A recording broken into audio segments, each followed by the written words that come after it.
as Lord, and ourselves as your servants for Jesus' sake.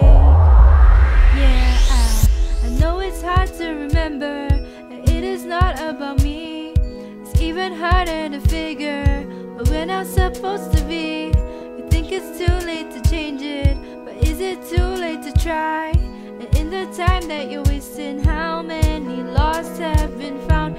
We've wasted our nights, we've hidden our lights. Now we must live right, rely on His might. Let's follow His word, release all our hurts, let go of our pride.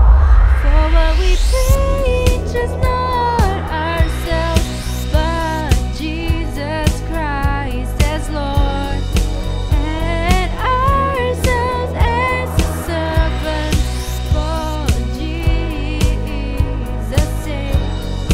2 Corinthians chapter 4 verse 5. 2 Corinthians chapter 4 verse 5. This verse will teach us how to live our lives. 2 Corinthians chapter 4 verse 5. And now we have a tomorrow, 'cause He forgot yesterday. His love was not ours to borrow, but He just gave anyway. I know with Him I will be